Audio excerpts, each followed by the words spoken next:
Cristo venga o hasta que me muera, voy a seguir trabajando en esto que Dios me permitió en su gracia poder llevar a cabo. Tomen sus asientos muy cómodamente y quiero continuar con nuestra enseñanza, pactos de sangre, porque vamos a entrar después de estas enseñanzas, vamos a entrar en una etapa más profunda. Solamente les adelanto, ¿no?, que lo que estamos nosotros ahorita aprendiendo es solamente una preparación para poder entrar a un nivel de profundidad donde ustedes puedan poder tener un mejor conocimiento. Porque después pues vamos a ir a ver qué es lo que el apóstol Pablo habló de una forma muy profunda cuando habló de dos mujeres. Pero eso lo dejamos para más adelante. Quiero ahora recordarles un poquito de lo último que estuvimos hablando acerca de estos pactos de sangre. Y hablaba en mi mensaje anterior acerca de lo que fue abolido de las leyes que Dios le dio al pueblo de Israel y lo que no fue abolido. A veces parece un juego de palabras y como que se confunde uno, y a lo mejor de repente me expresé en algunas cosas equivocado, pero quiero corregirlo ahora. Decía que en mi mensaje anterior que de acuerdo a la Biblia, la ley de los sacrificios o la ley ceremonial fue la ley que fue abolida. ¿Por qué fue abolida la ley ceremonial? Porque la ley ceremonial contenía ordenanzas que tenían que ver solamente con la carne y que no llegaban al espíritu, sino que los presentes y sacrificios que se ofrecían bajo la ley de Moisés no podían perfeccionar a los santificados. No podía tener la perfección que Dios estaba buscando, y vimos que todo lo que Dios le dio a Moisés era una sombra, y vimos una excelente conexión entre el Antiguo y el Nuevo Testamento, y comenzamos a través de estos pactos de sangre a visualizar y a ver a Jesucristo en el Antiguo Testamento. ¿Por qué fue abolida la ley ceremonial? Porque con el sacrificio perfecto de Jesucristo no podían permanecer los sacerdotes que en el Antiguo Testamento ofrecían sacrificio primero por sus pecados y después por los pecados del pueblo. La ley moral no fue abolida. ¿Qué es la ley moral? Los 10 mandamientos. Y encontramos en el libro de Mateo, capítulo 5, se recuerda la semana pasada, que lejos de abrogar la ley moral, Dios ¿qué hizo? ¿Qué hizo en Mateo 5? La agravó, ¿verdad? Ya no es ojo por ojo y diente por diente. Así era la ley de Moisés. Ahora dice Dios, ama a tu enemigo. Qué increíble lo que Dios hizo. Un homicida, ya de acuerdo a la ley moral que fue, dijimos que, agravada, dice que el que se enoja locamente con su hermano Dios ya lo ve como un ¿qué? Homicida. Fue agravada. Lean ustedes el capítulo 5 de Mateo y van a encontrar esto. Y ahora también dijo algo acerca de la moralidad, porque es la ley moral, que cualquiera que mire a una mujer y se la coma con la mirada, dice Dios, lo está culpando ¿de qué? De adulterio. Entonces quiere decir que cuando alguien les diga que no estamos bajo la ley, sino bajo la gracia, ya no, la ley no tiene, no señor, hay que especificar cuál fue la ley a la que se refiere que Dios abolió. La ley civil pues es parte de nuestra vida diaria.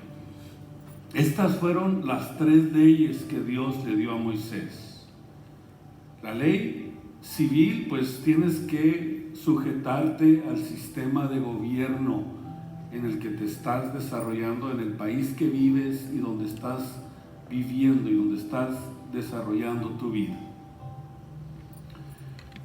Y estuve hablando precisamente acerca de la importancia que tiene tener este conocimiento, porque el próximo paso que vamos a dar acerca de esto va a ser precisamente para que definamos perfectamente bien lo que eran los 2 pactos. Digamos que es la parte más importante de nuestro entendimiento. Y por eso estoy tratando de darles a ustedes lo básico para poder comenzar a hablarles con más profundidad acerca de los pactos de sangre que Dios ha hecho a través de los tiempos. Ahora nosotros entendemos y comprendemos cuál es nuestra responsabilidad, y tanto tuya como mía, al leer el Antiguo Testamento, y es de siempre tratar de encontrar a Jesús en el Antiguo Testamento y poder, a través de este entendimiento, que es un entendimiento abierto que debemos de desarrollar por el Espíritu Santo, para comenzar a comprender de una manera más profunda el Antiguo Testamento. Porque el Antiguo Testamento nos corrobora y nos confirma lo que el Nuevo Testamento nos ha enseñado. Ahora en esta ocasión vamos a tipificar o a simbolizar lo que se llama el pacto de sangre. Porque el apóstol Pablo declara que el Antiguo Testamento no es solo rituales, ceremonias, costumbres, ordenanzas, sino que el Antiguo Testamento tiene una revelación ordenada y progresiva. Es decir, no es solamente ordenanzas, costumbres, ceremonias, rituales, las que existían en el Antiguo Testamento, sino que encontramos una revelación ordenada y progresiva desarrollada por Dios a través de los siglos. Por eso dice 1 Juan 5:7 que Él vino a dar testimonio en sus tiempos, es decir, está hablando de una revelación ordenada y progresiva que Él desarrolló a través de los tiempos acerca del pacto de sangre. Y cuando nosotros comenzamos a venir a la Biblia somos como unos ciegos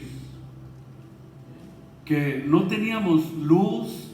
Llega la luz y al recibir la luz no se puede recibir la luz de golpe, porque nos deja ciegos o destruye nuestros ojos, porque nuestra retina se tiene que ir adaptando a la intensidad de la luz, a la intensidad del desarrollo, del crecimiento, de la revelación y de todo lo que contiene la Biblia. La Biblia es la luz de Dios, es la palabra de Dios, es luz. La palabra de Dios es nuestro guía, es a través del conocimiento de la Biblia, de la palabra de Dios, que nosotros recibimos esa luz, ese conocimiento, esa revelación espiritual que el Antiguo Testamento contiene. O sea, Dios les reveló poco a poco. Vamos a tratar de buscar la manera cómo es una revelación progresiva. Por ejemplo, a mí me gusta mucho utilizar este ejemplo para poder comprenderlo bien. Vamos a hablar, por ejemplo, del nombre de Jesucristo, que es un conocimiento que ustedes muchos ya lo tienen, pero que quizás nuestros hermanos oyentes o algunas personas que no han oído de esto pueden comprender. Por ejemplo, en Génesis 32, 27 al 29, Dios trató con Jacob. En su manifestación con Jacob, encontramos que Jacob le hace una pregunta, que esa pregunta se convierte eventualmente en una revelación progresiva. ¿Cuál fue la pregunta que le hizo Dios a Jacob? En Génesis 32, 27 al 29. Declárame ahora tu nombre. Es decir, Jacob estaba diciéndole a Dios: ¿cuál es tu nombre? Dime tu nombre. Y le respondió Dios a Jacob: ¿por qué preguntas por mi nombre? Vean ustedes, no se dirá más tu nombre Jacob, sino porque has peleado con Dios y lo has vencido. Es decir, Dios, a través de esta forma, vemos que comienza una revelación progresiva. En Éxodo 3:14, Moisés hizo una pregunta muy parecida o igual. Digamos que tenía el mismo fin. En Éxodo 3:14.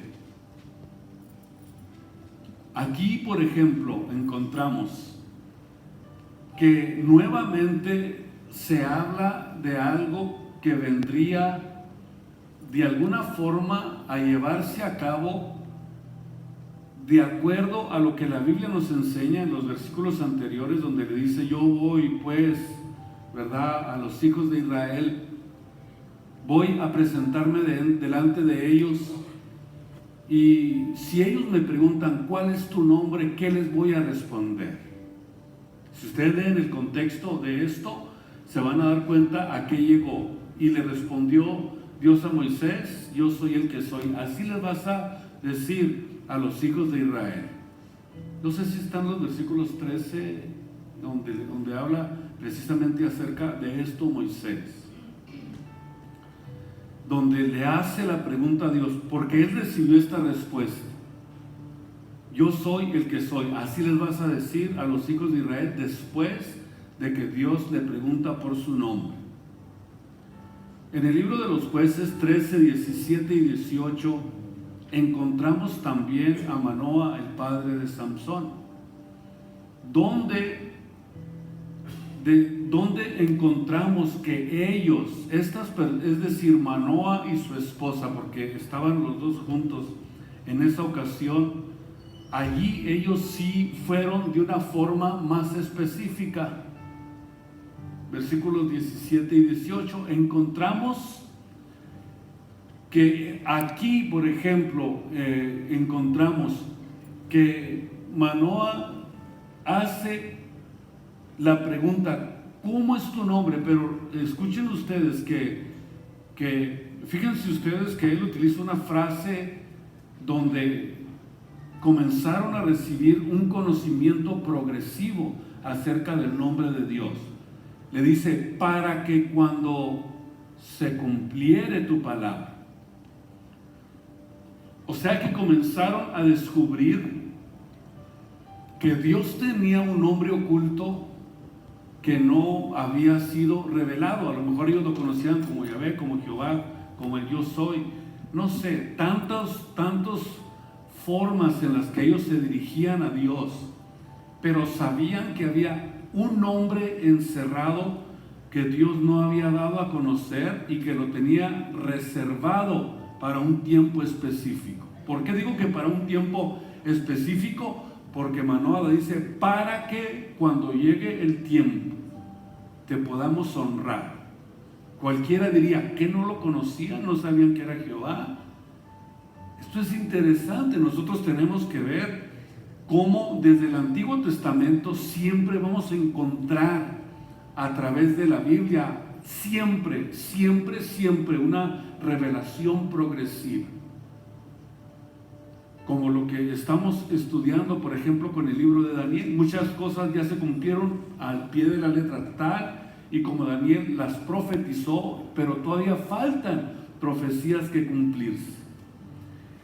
Entonces, si Dios a través de los tiempos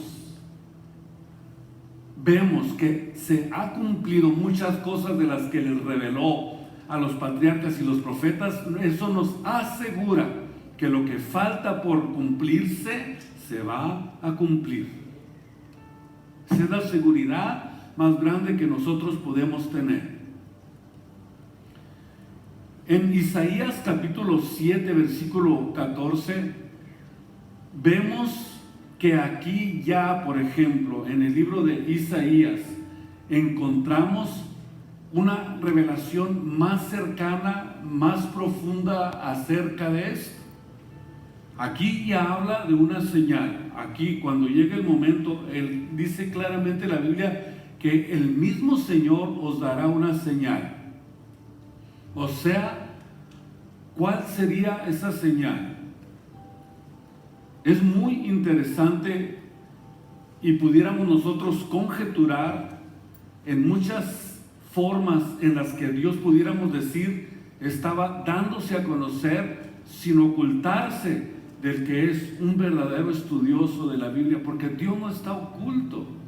El que está muy lejos de Dios es el hombre, pero Dios está tan cerca como nuestra respiración.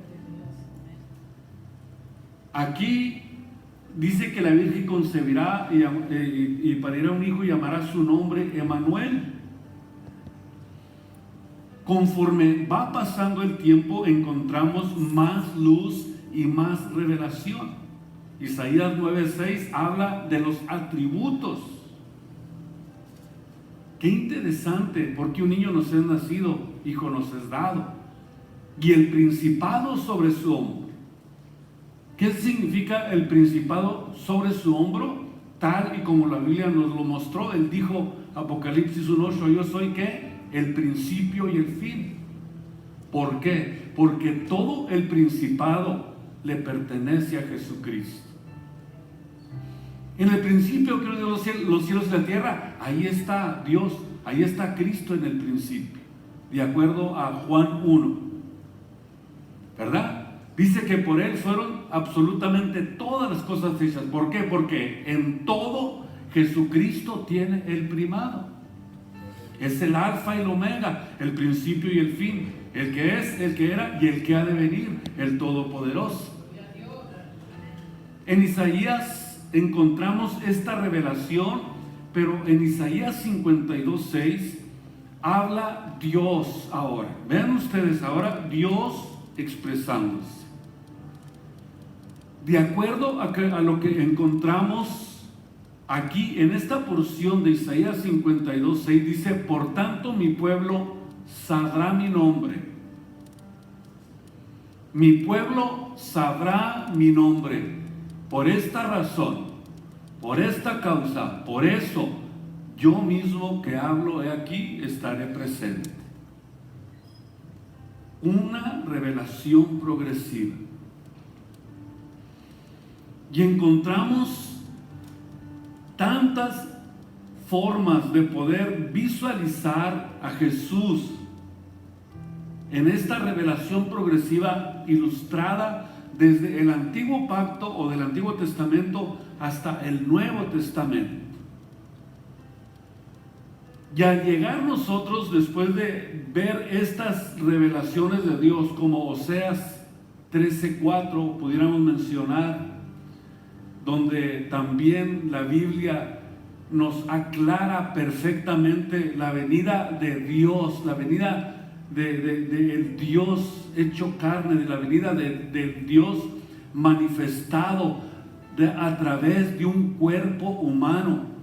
Y esto nosotros lo podemos entender. Por eso Dios le decía a Israel: mas yo soy Jehová tu Dios desde la tierra de Egipto.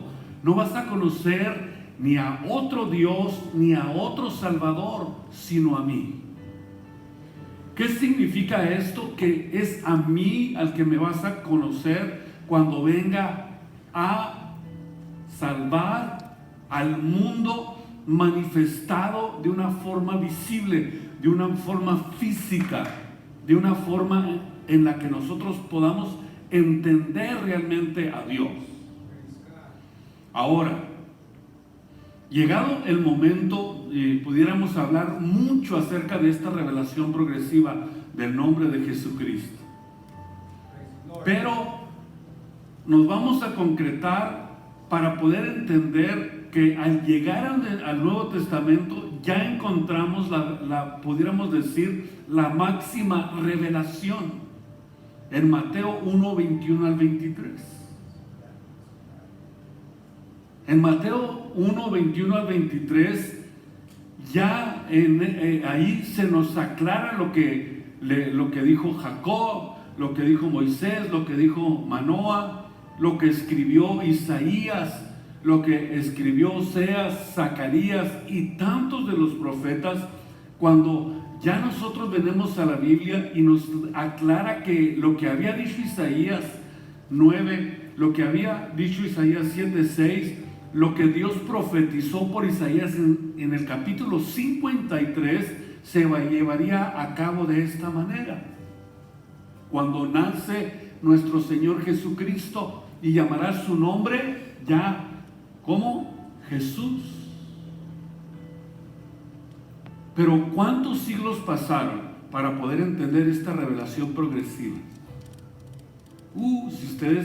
Si sacáramos la genealogía desde Jacob o desde los profetas, de los patriarcas, encontraríamos que es una revelación progresiva que se tuvo que llevar a cabo por miles de años. Aproximadamente 4 milenios, pasaron para poder entender esta revelación progresiva.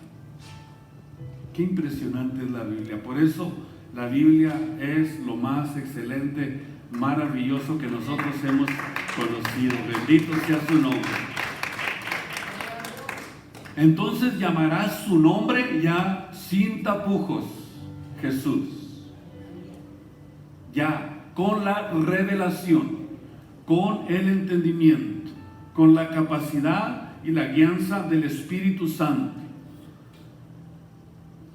Y al escribir los apóstoles las epístolas, vemos que se abre aún más la revelación hasta llegar a entender el futuro de la iglesia. Abróchense los cinturones. Es lo que les decía ahorita. La revelación progresiva no ha terminado. Todavía faltan cosas que se tienen que cumplir. ¿Qué es lo más maravilloso y excelente que falta de cumplirse? El rapto de la iglesia. La venida de Cristo por su iglesia. La venida de Cristo por sus hijos. Por su amada, por la esposa del Cordero, por la iglesia. Y eso es precisamente lo que nosotros encontramos. En las epístolas encontramos nosotros que todavía aquí se abre una revelación más profunda, una revelación más excelente, y nos habla y nos explica cuál es el futuro de la iglesia y qué es lo que le espera a la iglesia y qué es lo que falta por cumplirse. Y lo que falta por cumplirse Gracias a Dios que por la revelación y el conocimiento de la Biblia, nosotros lo podemos comprender perfectamente. Y tenemos que estar preparados para ese momento, para que se lleve a cabo, porque cuando Cristo vino, a pesar de haber tenido tanto conocimiento, tanta evidencia, tanta profecía, dice en el capítulo 1 de Juan 10 y 11 que lamentablemente no lo recibieron, porque no entendieron el tiempo de su visitación. Lamentablemente el pueblo de Israel falló, porque a lo suyo vino. ¿Qué era lo suyo? El pueblo de Israel. Y los suyos no le recibieron. Por eso se extendió a los que no eran su iglesia, a los que no eran su pueblo, a los que no eran lo suyo, y se extendió hacia nosotros. Y ahora, por la gracia y la misericordia de Dios, nosotros que no éramos pueblo de Dios, ahora estamos disfrutando de las riquezas, de la sabiduría y de la revelación que Dios le quería dar exclusivamente al pueblo de Israel. Gloria al Señor y gloria al Señor. Cuando nosotros estudiamos, por ejemplo, el libro de Apocalipsis, es ahí precisamente donde llegamos a una revelación ilimitada, profunda acerca de lo que nos espera. No solamente lo que nos espera cuando Cristo venga y nos levante para vivir eternamente con Él, sino también de los eventos que siguen después de estar con Él. Ni crean que vamos a estar de perezosos allá.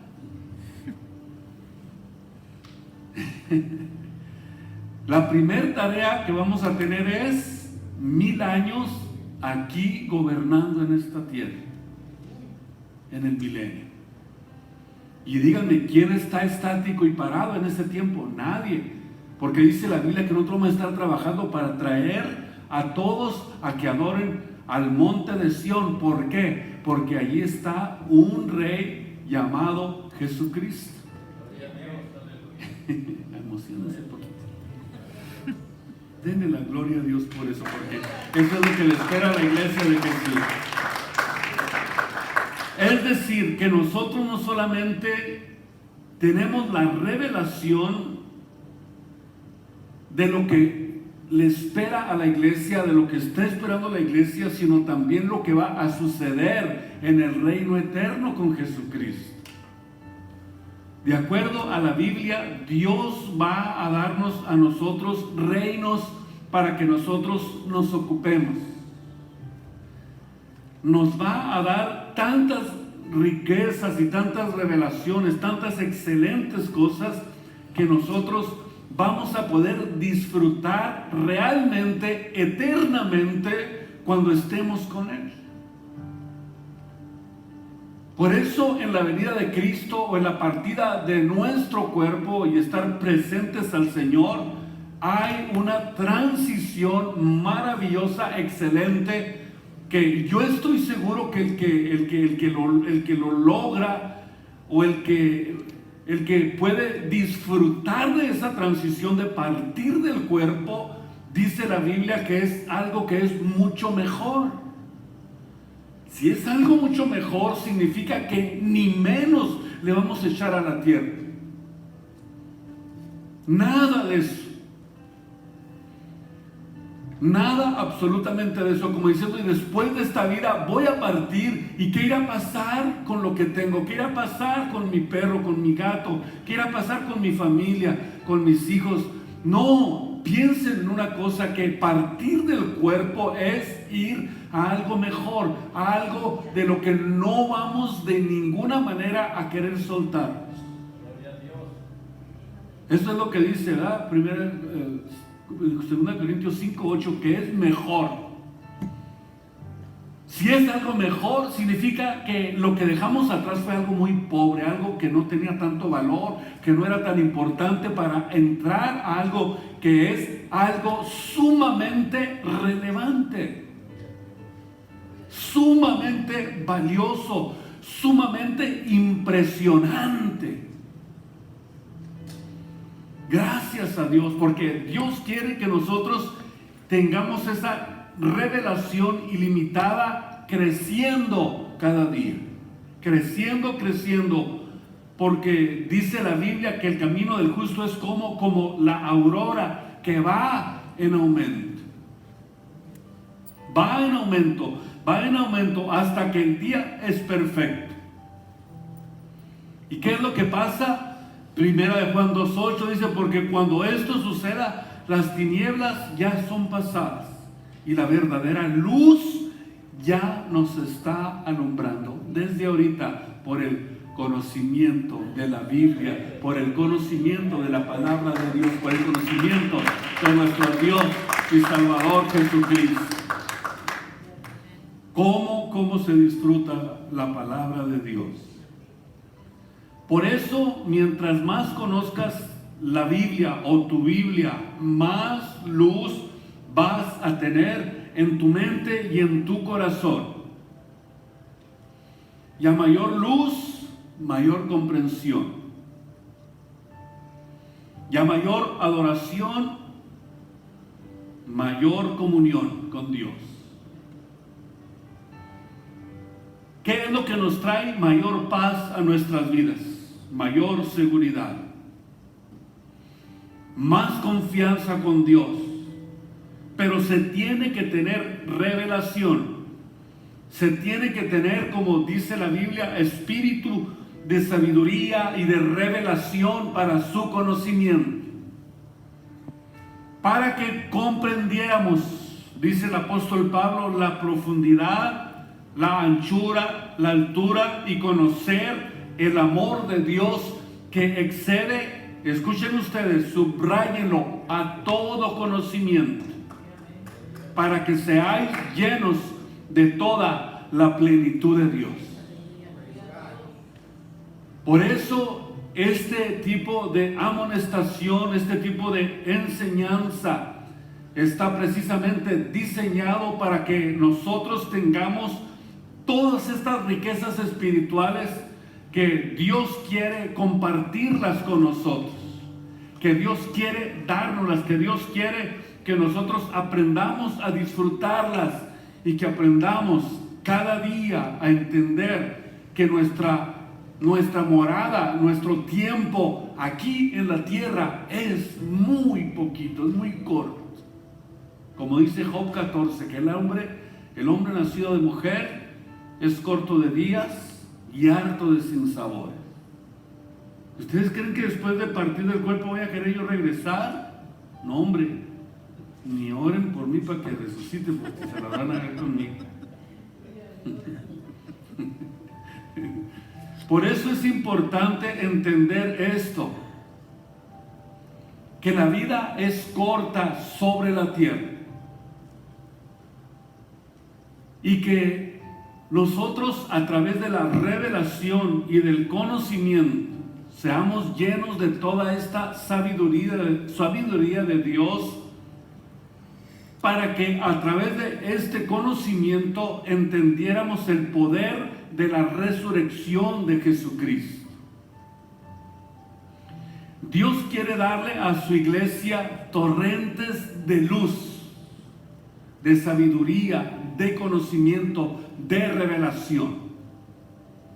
No repetir todo lo que otros dicen, sino ir a la Biblia y hacer que la Biblia se convierta en una revelación, en unas palabras vivas que brinquen en nuestro espíritu, que nos las comamos, que disfrutemos de ellas y que nos den la paz, la seguridad, la confianza que tanto nosotros necesitamos para poder caminar en este mundo.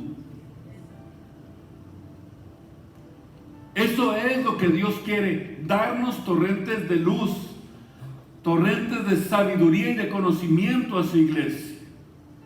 Gloria al Señor y gloria al Señor. Así que animémonos y sigamos adelante hasta la venida de Cristo. La Biblia está dividida en dos secciones: el Antiguo Testamento y el Nuevo Testamento. La palabra testamento viene del latín, no del hebreo, ni del griego, sino que del hebreo se tradujo al latín y es la palabra testamentu, con U al final. del hebreo es berik y del griego es diateque, así como escuchan.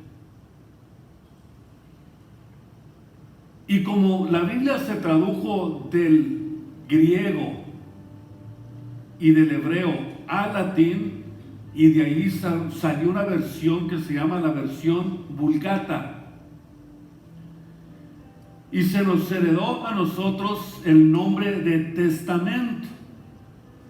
Pero bíblicamente el antiguo pacto y el nuevo pacto encontramos que son dos pactos.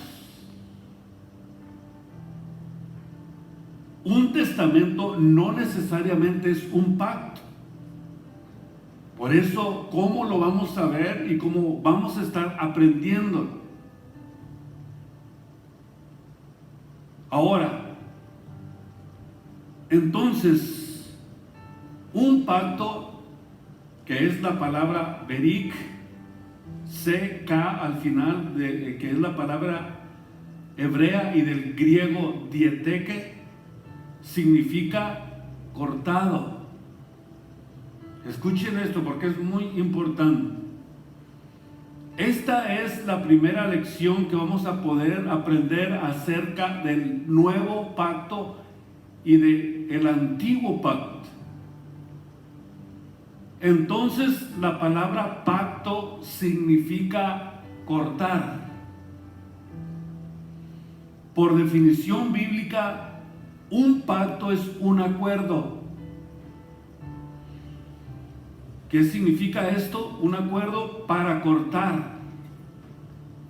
Un pacto a través del derramamiento de sangre. Esa es la razón por la que encontramos el derramamiento de sangre. ¿Y qué significa cuando haces un pacto? Significa que vas a caminar entre dos pedazos de carne. En otras palabras,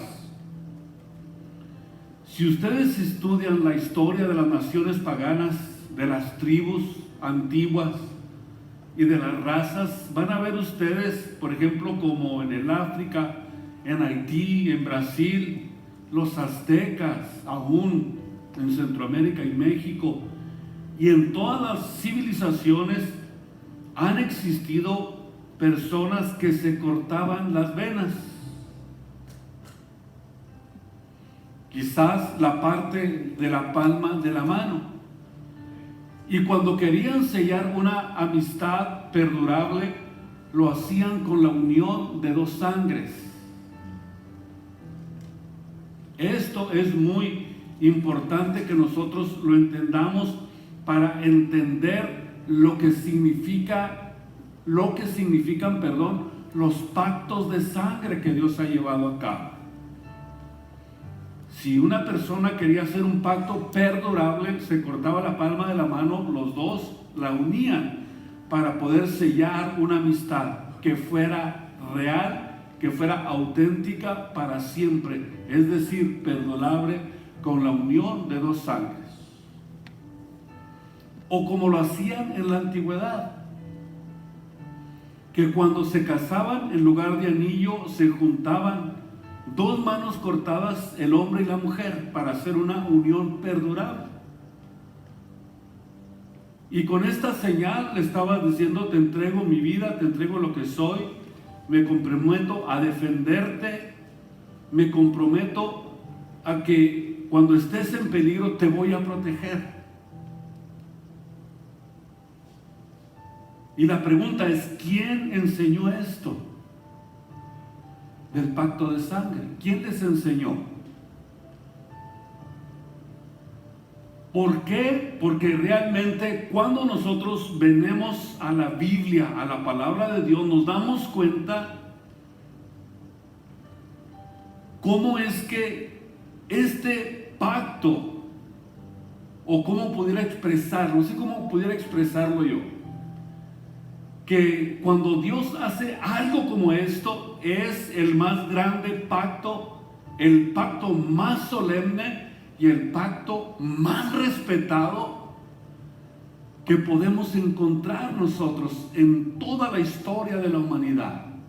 El pacto de sangre que Cristo hizo. Es un pacto tan solemne, tan excelente, tan maravilloso, tan respetado, que hasta Satanás le tiene miedo al pacto que Dios hizo con nosotros. Él vino a hacer un pacto de sangre con nosotros. Qué maravilloso lo que Dios hizo. Incomprensible a nuestra mente, a nuestro entendimiento, a nuestra capacidad. ¿Por qué? Porque Dios quiere que nosotros, cuando venimos a Él y que entendamos el pacto de sangre que Él ha hecho con nosotros, Él quiere nuestra amistad.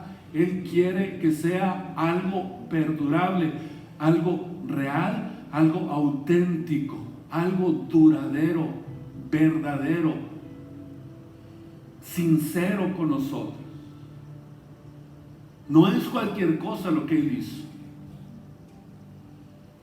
Y cuando nosotros vemos todo lo que estas civilizaciones hacían, encontramos que el origen lo encontramos en la Biblia, en la palabra de Dios, en las Sagradas Escrituras. Pero por supuesto pervertido por Satanás.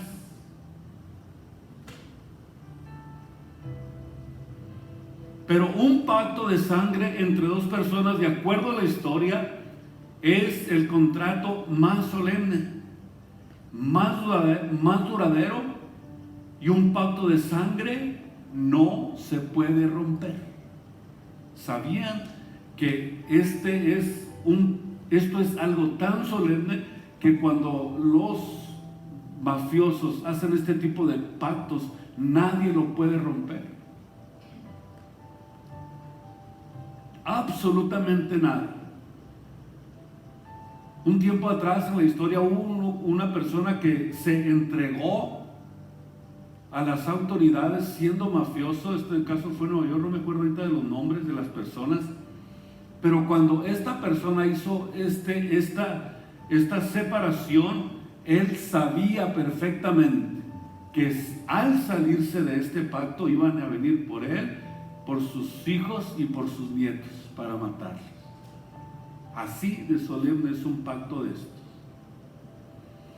Entonces, todo esto a nosotros nos va a ir preparando para que nosotros entendamos que cuando recibimos a Cristo, entramos con Él en un pacto de sangre. Esto es interesante. Y cuando tú entiendas el pacto de sangre en el cual estás, mediante la muerte del Cordero que fue inmolado en la cruz del Calvario, del que dio hasta la última gota de su sangre, tu vida jamás va a ser igual. Ya no va a ser igual tu vida va a ser diferente. Es tan impresionante, tan real, que nos convierte a nosotros, como dice la Biblia, miembros de su cuerpo, de su carne y de sus huesos, como lo hace Dios en el pacto del matrimonio. Dios hace esta comparación de Cristo con su iglesia. ¿Por qué? Porque el matrimonio es un pacto en el que se debe el respeto, la fidelidad, el amor, pero sobre todo un amor que sea realmente, que esté perdurable, entrelazado y de alguna forma tipificado por lo que Cristo hizo por su iglesia. Ahora creo que vamos a comenzar a entender realmente lo que significa esto para darle valor a la familia y no caer en la patraña, en la trampa en la que el mundo está cayendo, y darle al matrimonio el lugar más vergonzoso que pudiera existir en la historia de la humanidad. Porque la familia de Dios es una familia establecida por Dios. Dios es el que hizo absolutamente todo lo que nosotros conocemos. Él es el legislador del matrimonio, el legislador de las leyes morales, el legislador de las leyes civiles, y Él es el que está obrando y trabajando en nuestras vidas, y Él es el que nos da a nosotros la seguridad y la confianza de que todo lo que contiene la Biblia, la palabra de Dios, me pertenece, es para mí, es algo que Dios me entregó cuando Él murió en la cruz del Calvario, cuando derramó toda su sangre. Allí Dios hizo un pacto de sangre conmigo. Perdón. Cuando entendamos nosotros esto, cuando podamos comprender que entramos en un pacto de sangre con Él, tu vida no debe ser la misma. Porque el pacto de sangre en el cual estamos, mediante la muerte del Cordero que fue inmolado, tu vida jamás puede ser igual. Porque recibimos una salvación tan grande, tan maravillosa, tan excelente, un regalo tan precioso que vale más que el oro y la plata que pueda tener esta tierra. Entonces es cuando te vas a poder consagrar a Dios y creerle de una vez por todas a Él. Vas a servir a Dios mejor. Y vas a entender todo lo que involucra el pacto de sangre. Porque la sangre de Cristo, dice la Biblia, nos limpia de todo pecado. Cuando Jesús derramó toda su sangre, nos estaba diciendo: esta copa es el nuevo pacto en mi sangre. Lucas 22, 19 y 20. Esta es, óiganme bien, esto es importante que nosotros lo podamos entender. Aquí está el secreto para entender la maravilla que Dios quiere hacer con nosotros. Esta copa es el nuevo pacto en mi sangre. Y luego dice, esta es precisamente la sangre que fue derramada por vosotros. Cuando entramos en este pacto con Él, nos damos cuenta de la importancia que tiene este pacto. Perdón. Y es cuando comenzamos a entender ese valor que tiene. Esto es lo que hizo Jesús en este acto, es para recordar el pacto en el cual entramos con Él. La vida que tenemos dentro de nosotros, que nadie te puede quitar y que no se va a salir de ti, que va a permanecer allí de tal forma que si pecas, Él te va a levantar y te va a traer de donde estés. ¿Y qué es lo que hace Dios con esto? Está Él llamándonos siempre a un arrepentimiento. La sangre de nuestro Señor Jesucristo nos limpia de todo pecado. Y esa es precisamente la victoria más grande que nosotros tenemos. La sangre de Jesucristo. Así lo dijo Dios: y conoceréis la verdad, y la verdad os hará libres. La verdad nos hizo libres. En Juan 1, 35 y 36, para terminar, encontramos algo muy importante. Vemos aquí, en esta porción de la Biblia, la presentación del Cordero de Dios que quita el pecado del mundo.